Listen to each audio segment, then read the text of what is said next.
pada malam hari ini kami sedang menyelenggarakan suatu perayaan yang disebut dengan Candan Yatra.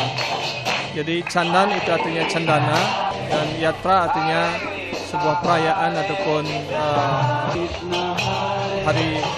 hari raya. Jadi ini ada suatu kisah yang menjelaskan bahwa hubungan antara penyembah dengan Tuhan, baik beliau dalam wujud sebagai arca ataupun dalam awatara itu dalam bentuk yang lain, itu adalah sesuatu yang sangat real sekali. Jadi bukan sesuatu yang dibuat-buat. Nah, jadi kisahnya demikian. Dahulu di Brindawan ada sebuah arca Gopal yang itu, kalau tidak salah saya menjelaskan, itu yang diinstal, artinya didirikan ataupun dipuja oleh Bajra, oleh cucu dari Bhagawan Sri Krishna sendiri. Dan kemudian setelah lama sekali arca itu dipuja, kemudian suatu ketika itu ada serangan dari orang-orang jahat.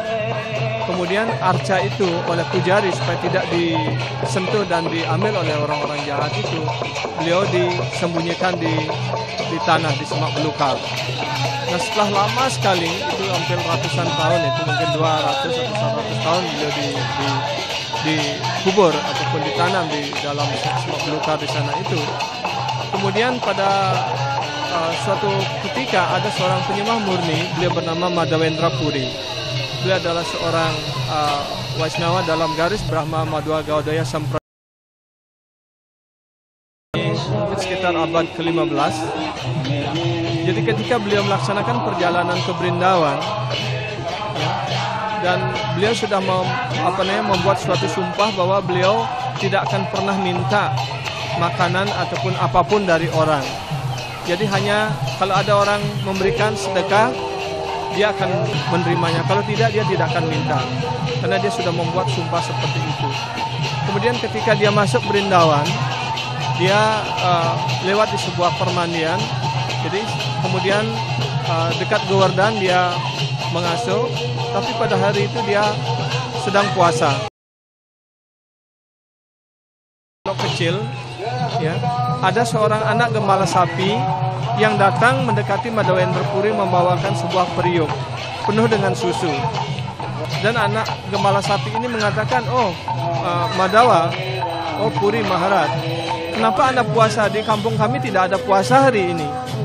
Dan ibu katanya ketika Anda melewati tempat permandian, dilihat Anda sedang lewat di sini, dan mereka menyuruh kami menyuruh saya untuk membawakan susu ini karena di kampung kami tidak ada orang puasa, dan siapapun yang lewat itu adalah kewajiban kami untuk memberikan. Dan didengarkan kata-kata dari anak gembala sapi ini sangat indah dan manis sekali. Dan begitu dia mendengarkan itu, dia seperti sangat terpesona.